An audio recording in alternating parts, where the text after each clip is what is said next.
आज जो secret document का खुलासा करेंगे, बड़े बड़े उनकी पैर के नीचे से ज़मीन खिसक जाएगी। क्या बोला गया था इसमें? Report of the committee considered to look into the pay and pension related issues of the armed forces personnel and ex-servicemen has been marked as secret। लाला कितने दिन रखोगे सीक्रेट में? एक ना एक दिन तो आएंगे, और आज आ चुके हैं। पूरे सीक्रेट डॉक्यूमेंट को देखने के लिए वीडियो को पूरा लास्ट तक देखिए। जय हिंद दोस्तों। आज मैं पूरे सीक्रेट डॉक्यूमेंट जो आर्मर्ड फोर्सेस के सर्विंग पर्सन है और एक्स सर्विसमैन है, उनके फाइल को सीक्रेट बना के रखा है, उसका खुलासा आज करेंगे। और उसमें जो बेनिफिट्स हमें मिलना था गवर्नमेंट दे रहा है, लेकिन उस फाइल को सीक्रेट करने की वजह से हमें नहीं मिल रहा है। एक एक करके देखते हैं। मिनिस्टर ऑफ डिफेंस 25 जून 2012 को farmer defence minister and former prime minister के एक पत्र लिखते हैं रिगार्डिंग पे एंड अलाउंसेस के बारे में। और पहला प्रॉब्लम क्या था?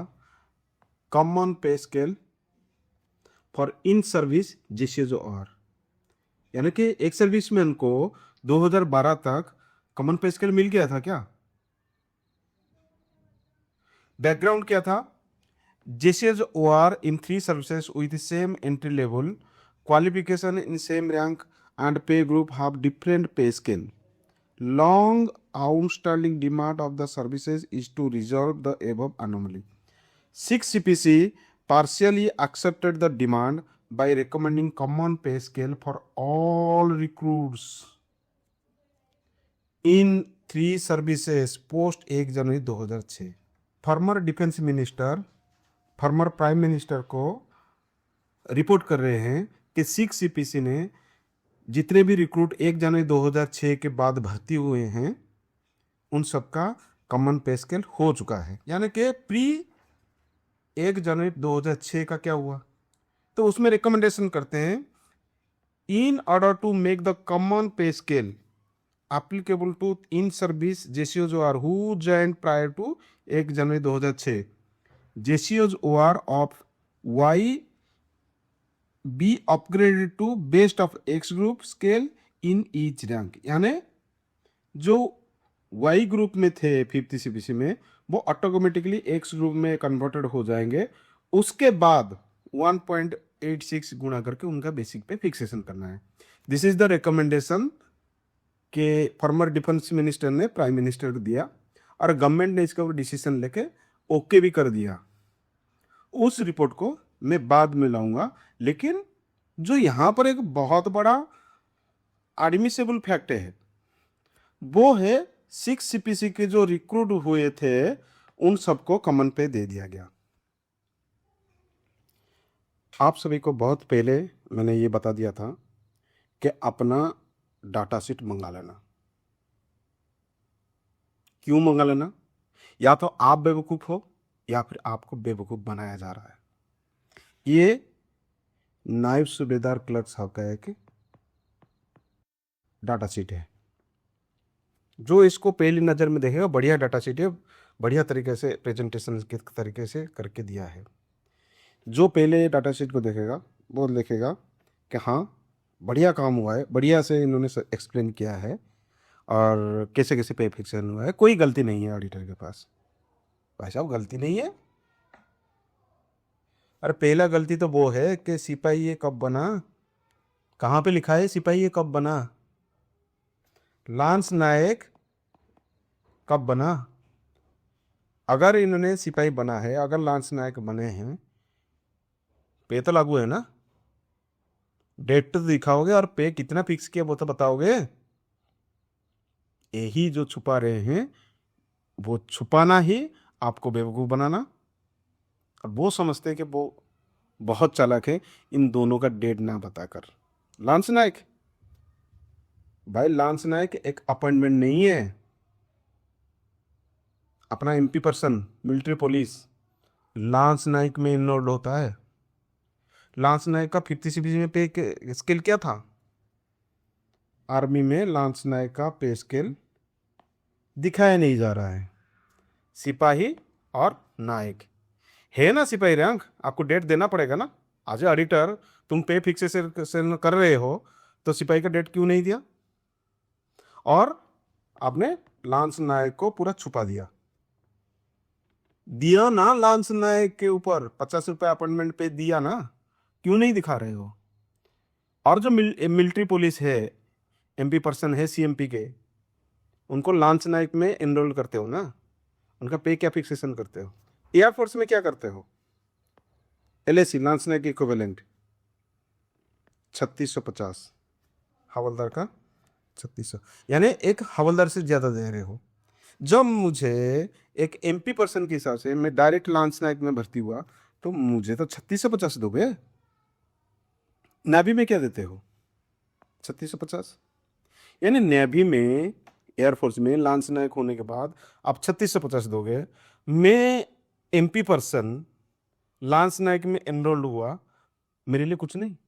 समझदार को इशारा काफी है कि अगर मैं लांस नायक में भर्ती हुआ तो मेरा डाटा शीट में पक्का आएगा लांस नायक, और कितना पे फिक्सेशन किया है वो भी बताओगे। फिलहाल हम एक क्लरिकल ट्रेड का डाटा शीट के बारे में बात कर रहे हैं।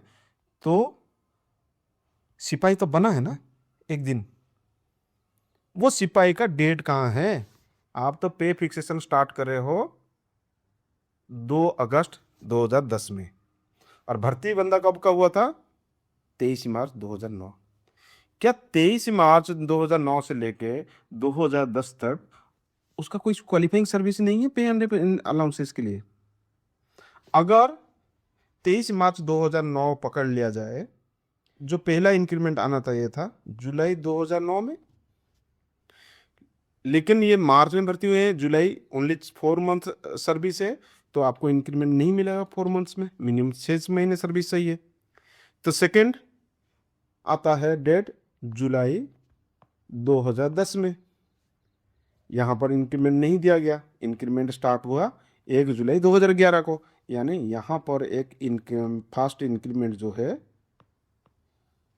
वो लॉस हुआ, क्योंकि 6 सीपीसी में भर्ती हुए थे। लांस नायक 6 सीपीसी में बने थे। उस टाइम बेसिक पे का कंसेप्ट नहीं था, जैसे एयरफोर्स और नेवी को मिल रहा है। लांस नायक के ऊपर एक इंक्रीमेंट वो मिलना चाहिए था लांस नायक में, सेकेंड इंक्रीमेंट वो नहीं मिला। यानी लांस नायक पहुंचते पहुंचते इनका 2 इंक्रीमेंट गायब हो गया। आज के दिन में 2 इंक्रीमेंट मतलब करीबन करीबन 7 से 8 हज़ार है। बेसिक पे में आपका 7 से 8 हज़ार डाउन कर दिया गया। कुल मिला के फिर चलते हम कहां पर? नायक में प्रमोशन हो गए। नायक प्रमोशन फिक्सेशन हुआ, 2400 ग्रेड पे दे दिए उनको। बेसिक पे क्या दिए? 6720। लेकिन उनका जो प्रमोशन फिक्सेशन है, वो हुआ 7260 में। लांस नायक में बेसिक पे कितना फिक्स हुआ? 7260। और आप बोल क्या रहे हो नायक में मिनिमम पे कितना हो जाए? 7510 रुपये। 7510 रुपये के बजाय आपने दिया 7260 रुपये। उसके बाद उन्होंने हवलदार में प्रमोशन हुआ। हवलदार प्रमोशन फिक्सेशन में, इसके बाद उनका हवलदार में प्रमोशन फिक्सेशन हुआ। हवलदार प्रमोशन फिक्सेशन में आपने कितना फीस किया? 8480 रुपये। और आपने कितना तय किया था? हवलदार में 8560 मिनिमम देने के लिए। ये कैलकुलेशन किसको नहीं आ रहा है? जब आपने एक मिनिमम पे फिक्स किया, मिनिमम पे से ये कम ले रहा है बंदा, तो आप ये मिनिमम पे क्यों नहीं दे रहे हो? क्या रीजन है बताइए तो। इसके बाद आता है 7 सीपीसी। अच्छा, इनको जो है 6 सीपीसी में जुलाई महीने में इंक्रीमेंट मिल रहा था, 7 सीपीसी में भी जुलाई महीने में इंक्रीमेंट मिला। तो जनवरी में किसको इंक्रीमेंट मिला? क्योंकि 7 CPC में तो 2 इंक्रीमेंट रेट हो गए थे ना, एक जनवरी हो गया था, एक जुलाई हो गया था। उसका कंसेप्ट क्या था? जिसको जुलाई से लेके दिसंबर के बीच में इंक्रीमेंट मिल रहा है, उसका पे फिक्सेशन कहां पर होगा? जुलाई में होगा। जिसका जनवरी से लेकर जुलाई तक बीच में हो रहा है, उसका जनवरी में होगा। अगर इनका पे फिक्सेशन 23 मार्च 2009 से होता तो इनका जो है जनवरी में ही इंक्रीमेंट मिलता। समझ गए कि इनको जो है हवलदार का मिनिमम पे यहाँ पर नहीं दिया जाता, यहाँ पर +1 इंक्रीमेंट दिया जाता है। यानी यहाँ पर भी एक इंक्रीमेंट कटा, तो टोटल 3 इंक्रीमेंट जो है इनका माइनस कर रखा है। इन सबको अगर छोड़ दिया जाए, ये पे फिक्सेशन का मैटर है, कैलकुलेशन का मैटर है, इसको छोड़ दिया जाए, आपने इनको वाई ग्रुप में कैसे रखा? क्या क्राइटेरिया था कि आपने वाई ग्रुप में रखा? कुछ तो पॉलिसी लिखा होगा। पॉलिसी में क्या लिखा गया है? जिसके पास डिप्लोमा है उसको एक्स ग्रुप में रखोगे। और आपको ये भली भांति पता है, एईसी, एएमसी, ऑर्डिनेंस, तीनों कोर ने क्लर्कों को डिप्लोमा सर्टिफिकेट दे दिया। यहां तक कि ऑर्डिनेंस ने एआईसीटी डिप्लोमा दे दिया। ये तो पता है ना? नहीं पता है, जो एक्स ग्रुप का मैटर है उसको, उस वीडियो को देख लेना, आपको पता चल जाएगा कि ऑर्डिनेंस ने क्लर्क आईएम और क्लर्क एसकेटी के लिए एआईसीटी डिप्लोमा ऑलरेडी अप्रूव कर रखा है, तो आपको एक्स ग्रुप में लाना था। जब ये चेंज हो जाएगा ग्रुप एक्स में, इसका कहानी कुछ अलग हो जाएगा। लेकिन कुल मिला के जो ये डाटा शीट है, इसमें इनको 3 इंक्रीमेंट का लॉस है।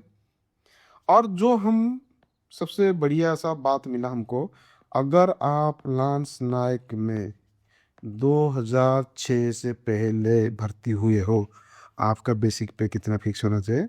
3650 रुपये। कहाँ है एमपी पर्सन? समझदार को इशारा काफ़ी है। और बहुत सारे क्यूरी आ रहे हैं कि हमें जो है डाटा शीट सही ढंग का नहीं मिला। हम यही बोलेंगे, तर्कस में तीर बहुत है, उसको चलाना बाला चाहिए। ये आरटीआई एप्लीकेशन दिया गया और डाटा शीट ऐसे बन के आया, इसे खाली में नहीं बन के आया। जिस टाइप का आरटीआई लिखोगे और प्रॉपर अथॉरिटी के पास लिखोगे, वो यही डाटा शीट प्रोवाइड करेगा। यही डाटा शीट प्रोवाइड करते ही आपको पहले क्या पता चल जाएगा?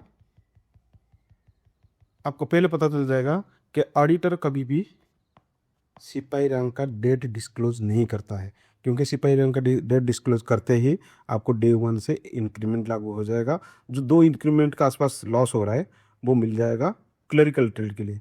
नर्सिंग असिस्टेंट के लिए 3 से 4 इंक्रीमेंट है। जो एमपी पर्सन है उनका लांस नायक का डेट और उनका बेसिक पे जो प्री 2006 है, यानी 3650, क्यों नहीं मिला वो पता चल जाएगा। इसका एरियर कितना बनता है, क्या नहीं बनता है, छोटा सा कैलकुलेशन जब किया था इसका पीओआर ने, तो पता चला कि ये कम से कम 8 लाख से लेके 17 लाख के बीच में एरियर घूम रहा है,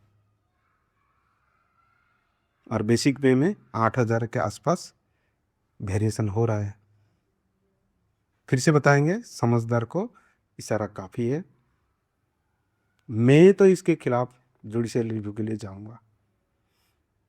जाऊंगा नहीं, ऑलरेडी जा चुका हूं, दोबारा जाऊंगा फॉर दैट पर्सन जो कि इस चीज को समझने के लिए कोशिश ही नहीं कर रहा है और मेरे पे में कटौती करते जा रहा है। कोर्ट में ऑलरेडी जा चुका हूं, दोबारा जाऊंगा।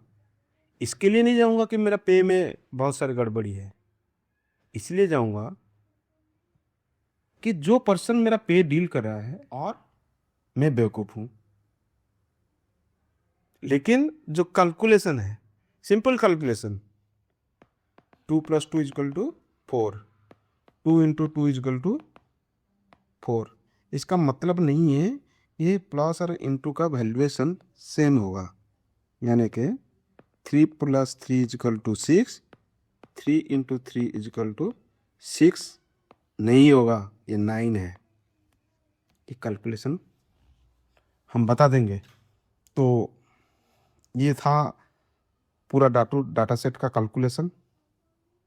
बाकी आप खुद अपना डाटा सेट मंगाइए, कैलकुलेशन कीजिए आपका कहाँ कहाँ पर मिस हो रहा है इंक्रीमेंट, और गवर्नमेंट कहने के बावजूद भी क्यों वो चीज़ ऑन ग्राउंड में इम्प्लीमेंटेशन नहीं हो रहा है।